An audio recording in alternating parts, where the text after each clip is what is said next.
ऐसा कहा जाता है कि दिमाग दुनिया का सबसे ताकतवर हथियार है। अगर आप किसी चीज़ को पूरे दिल से चाहोगे तो वह आपको जरूर मिलेगी। संसार के अधिकांश महापुरुष यही कहते हैं। यदि यह सत्य है तो हम जो दिल से चाहते हैं वह पूरा क्यों नहीं होता? क्योंकि कोई भी अपने लिए दुख नहीं चाहेगा, लेकिन अधिकतर लोग दुखी ही रहते हैं। संसार में ऐसा कौन व्यक्ति है जो दिल से चाहेगा कि वह असफल हो, गरीब हो या दुखी हो? यह सोचने वाली बात है। तो यहाँ दो बातें सामने आती है। पहली तो यह कि महान व्यक्ति गलत है जिन्होंने कहा कि सच्चे दिल से जो चाहा वह मिल सकता है। दूसरा, हम गलत है। दोस्तों, आज जो कहानी मैं आपको बताने जा रहा हूँ उसे सुनकर आप समझ जाएंगे कि कैसे किसी भी काम को अपने दिमाग से करना चाहिए। मन में किसी भी चीज़ का सही बीज कैसे बोया जाता है, और इसके साथ ही आप यह भी जानेंगे कि आकर्षण का नियम कैसे काम करता है। तो चलिए कहानी को शुरू करते हैं। एक समय की बात है जब एक आदमी के जीवन में सिर्फ दुख ही दुख था। वह जो काम करता उसे असफलता ही मिलती। अगर वह घर पर रहता तो घर में हर समय कलेश ही होता रहता। जब वह मदद मांगता तो कोई भी उसकी मदद करने को तैयार नहीं होता। उसे केवल निराशा ही निराशा दिखाई दे रही थी। ऐसा लग रहा था जैसे उस पर हर तरफ से दुखों का पहाड़ टूट पड़ा हो। उसे समझ नहीं आ रहा था कि वह अपने दुखों से कैसे छुटकारा पाए। वह दिन रात बस यही सोचता रहता कि मैं अपने इन दुखों से कैसे छुटकारा पाऊं। इसलिए वह रात को ठीक से सो भी नहीं पाता और उनकी आंखों के नीचे बड़े बड़े काले घेरे हो गए और हर समय चिंता करने के कारण बाल भी झड़ने लगे। उनका स्वभाव बहुत चिड़चिड़ा हो गया और उनका शरीर बहुत कमजोर हो गया। कभी कभी उनके मन में आत्महत्या करने के विचार भी आते, लेकिन अपने परिवार के बारे में सोचकर वह यह कदम नहीं उठा पाता।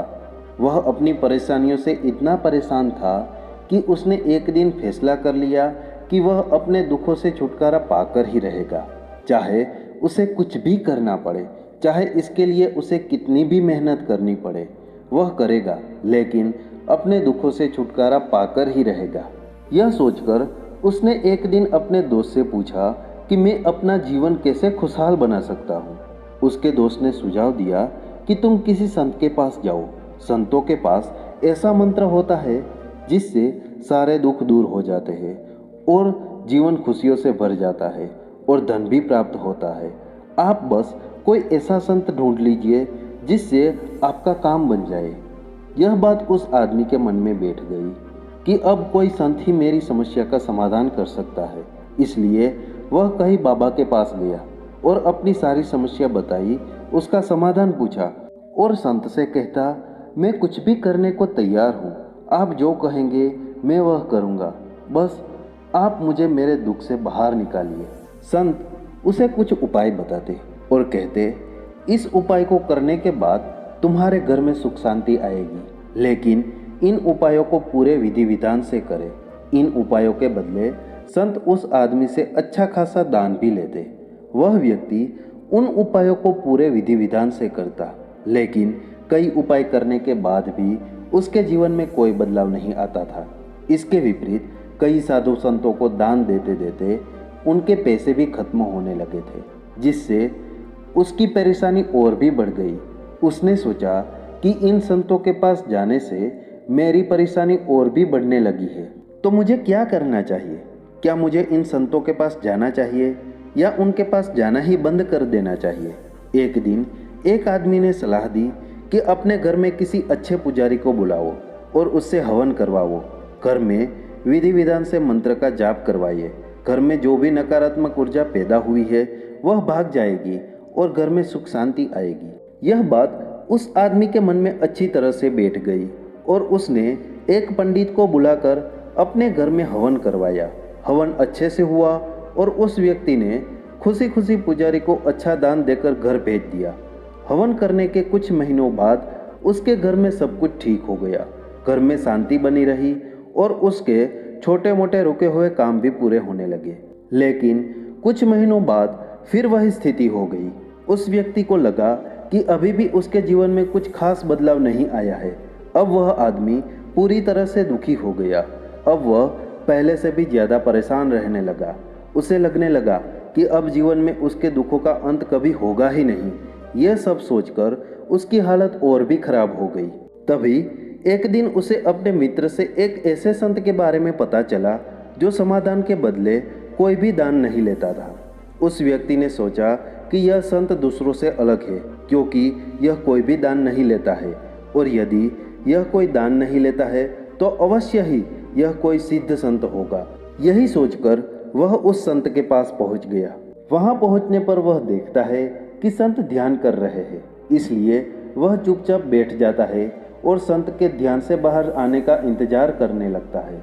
थोड़ी देर में संत की आंखें खुल जाती है और वह अपने सामने एक उदास और परेशान व्यक्ति को बैठा पाता है।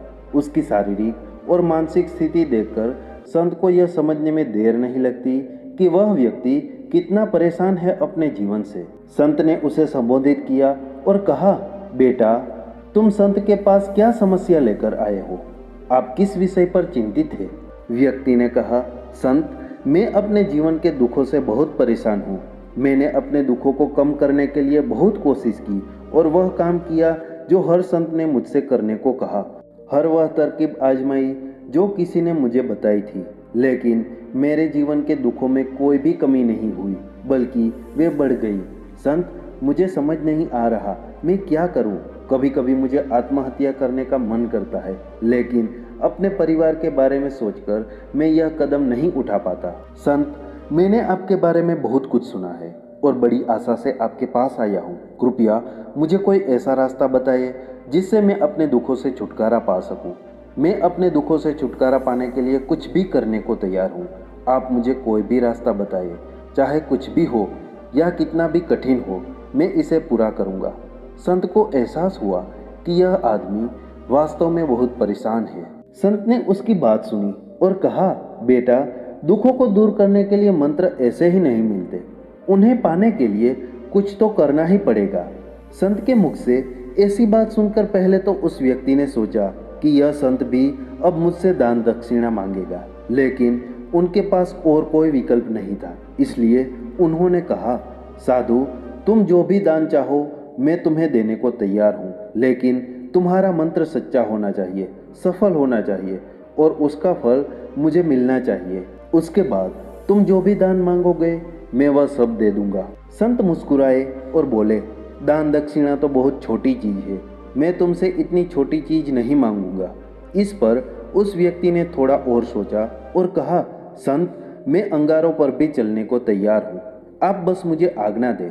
संत फिर मुस्कुराए और बोले, मैं तुमसे अंगारों पर चलने जैसी छोटी मोटी चीज़ नहीं करवाऊंगा। जो मैं तुमसे करवाने जा रहा हूँ वह बहुत कठिन मंत्र है। क्या तुम इसे कर सकते हो? संत, तुम मुझे बताओ कि मुझे क्या करना है, मैं कुछ भी करने को तैयार हूँ। तब बाबा ने कहा, जब आप यहाँ से घर वापस जाते हैं तो मन में यही दोहराइए, मैं खुश हूँ, मैं खुश हूँ, मैं खुश हूँ। इस मंत्र को बार बार अपने मन में दोहराइए, लेकिन याद रखें यह मंत्र जीभ पर नहीं आना चाहिए, बस इसे अपने मन में दोहराओ।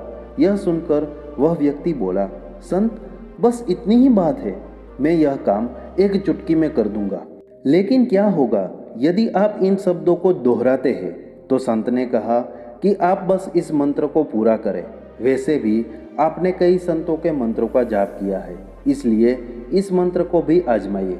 उस व्यक्ति ने सोचा कि संत को कोई दान भी नहीं देना है, वैसे भी यह मंत्र बहुत आसान है, मैं इसे अभी खत्म कर दूंगा, एक बार करने में क्या हर्ज है।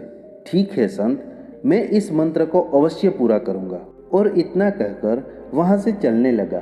लेकिन जैसे ही वह जाने लगा, पीछे से संत की आवाज आई, बेटा, एक बात याद रखना कि जब भी तुम इस मंत्र का जाप करो तो फिर अपने मन में बंदर का ख्याल नहीं आना चाहिए। अगर बंदर का ख्याल आया तो यह मंत्र सिद्ध नहीं होगा। व्यक्ति बोला, मैंने तो आज तक बंदर के बारे में सोचा ही नहीं, फिर आज क्यों सोचने लगूंगा। चिंता मत करो संत, मैं मन में सिर्फ यही दोहराऊंगा कि मैं खुश हूँ, मैं खुश हूँ। इसके अलावा मेरे मन में बंदर का कोई ख्याल नहीं आएगा। इतना कहकर वह आदमी वहाँ से चला जाता है। वह मन ही मन मैं खुश हूँ दोहराते हुए बहुत दूर चला गया। लेकिन अचानक मन में एक बंदर का विचार आया। बंदर का विचार आया और चला गया। वह व्यक्ति सोचने लगा कि आज तक मेरे मन में बंदर का कोई विचार नहीं आया, फिर आज बंदर का विचार क्यों आया। ऐसा सोचते हुए उसने बंदर का विचार अपने मन में पकड़ लिया। वह बंदर के बारे में सोचने लगा। वह भूल गया कि वह मंत्र दोहरा रहा था। थोड़ी देर बाद जब उसे याद आया तो वह उस मंत्र को दोहराने लगा जो संत ने उसे बताया था। लेकिन कुछ दूर चलने के बाद अचानक उसे रास्ते में एक बंदर दिखाई दिया। उसके मन में फिर से बंदर का ख्याल आया। वह बंदर के इस ख्याल को अपने दिमाग से निकालने की कोशिश करने लगा और कोशिश करने लगा कि उसके मन में बंदर का कोई ख्याल न आए। वह अपने विचारों से लड़ने लगा और इसी उधेड़-बुन में वह अपने घर पहुंच गया। घर पहुंचकर उसने अपनी पत्नी से कहा, अरे मादा बंदर, मुझे दोपहर के भोजन के लिए एक बंदर परोसो। जब उसे एहसास हुआ कि उसने क्या कहा है तो उसने अपने बाल खींचना शुरू कर दिया। वह अपना सिर दीवार पर पटकने लगा। आज तक मुझे बंदर का ख्याल नहीं आया, लेकिन आज मुझे क्या हो गया है? हर जगह बंदर क्यों दिखाई देते हैं? यह कैसी माया है? यही सब सोचते सोचते उसे पूरी रात नींद नहीं आई। पूरी रात करवटें बदलता रहा और सुबह होते ही सीधे संत के पास पहुंच गया और उनके चरणों में गिर पड़ा और बोला, संत, पता नहीं क्या चमत्कार हो रहा है। आज तक मुझे बंदर का ख्याल नहीं आया, लेकिन कल जब से आपने कहा कि मन में बंदर का ख्याल नहीं आना चाहिए, तब से मुझे हर जगह बंदर ही बंदर नजर आते हैं। संत, मेरे साथ क्या हो रहा है? उस आदमी की बात सुनकर संत हंसने लगे और कहा, बेटा, मन का जाल है, एक जाल जिसे समझना इतना आसान नहीं है। जब आप पहली बार मेरे पास आए थे तब भी ये बंदर आपके रास्ते में थे। ये बंदर इन पेड़ों पर घूम रहे थे, लेकिन तब ये बंदर आपके ध्यान में नहीं आए क्योंकि तब तुम्हारा ध्यान अपने दुखों पर था। संत ने उस आदमी को समझाते हुए कहा, बेटा, जिस चीज़ से हम दूर भागना चाहते हैं वही चीज़ हमारे मन में बहुत गहराई तक बैठी होती है। वह हमारे दिलों में घर कर जाता है और जितना अधिक हम उससे छुटकारा पाना चाहते हैं यह उतना ही अधिक हमारे मन में बैठता चला जाता है और अंततः यह हमारे भीतर समा जाता है। और सबसे बढ़कर हम सभी खुश रहना चाहते हैं और हमारे होठ भी कहते हैं कि मैं खुश हूँ, मैं खुश हूँ, लेकिन हमारे भीतर दुख ही दुख है। हमारे विचारों में, हमारे मन में हमें दुख ही दुख दिखाई देता है। हम भीतर से केवल दुख के विचार ही पैदा कर रहे हैं। इसलिए सिर्फ यह कह देने से कि मैं खुश हूँ, हम खुश नहीं होते। जब तक यह मंत्र हमारे अंदर नहीं आता, हमारा आंतरिक स्व, और हम भीतर से खुशी के विचार उत्पन्न नहीं करते। यह सुनकर उस आदमी ने पूछा, संत, यह मंत्र हमारे मन में कैसे प्रवेश करेगा? यह हमारी अंतर आत्मा में कैसे बैठेगा? संत ने कहा, बेटा, अपने दुखों से लड़ना बंद करो। जब तक तुम अपने दुखों को दूर करने के बारे में सोचते रहोगे तब तक वे दुख तुमसे चिपके रहेंगे। तब तक वो दुख आपके दिल में अपना साम्राज्य बनाए रखेंगे और जिस दिन से आप उन दुखों के बारे में सोचना बंद कर देंगे उस दिन आपके जीवन में दुख गायब हो जाएंगे। क्योंकि किसी भी चीज़ से छुटकारा पाने के लिए हमें उस चीज़ के बारे में सोचना बंद करना पड़ता है। जितना अधिक हम उस चीज़ के बारे में सोचते हैं वह चीज़ हमारे दिमाग में उतनी ही गहरी होती जाती है। हम ज़्यादातर समय अपने दुखों के बारे में ही सोचते रहते हैं। हम मानते हैं कि हमारे जीवन में दुख है और हम उनसे छुटकारा पा लेते हैं। इसी तरह बार बार सोचने के कारण वे दुख हमारे दिल में भर जाते हैं और हमें अपने दुखों का पता ही नहीं चलता। इसलिए अगर आप अपने दुखों से छुटकारा पाना चाहते हैं तो अपने दुखों को दूर करने के बारे में सोचना बंद कर दीजिए और आपको अपने दुखों से मुक्ति मिल जाएगी। दोस्तों, आपने देखा ही होगा कि अक्सर लोग धूम्रपान छोड़ना चाहते हैं या शराब पीना छोड़ना चाहते हैं या कोई बुरी लत छोड़ना चाहते हैं।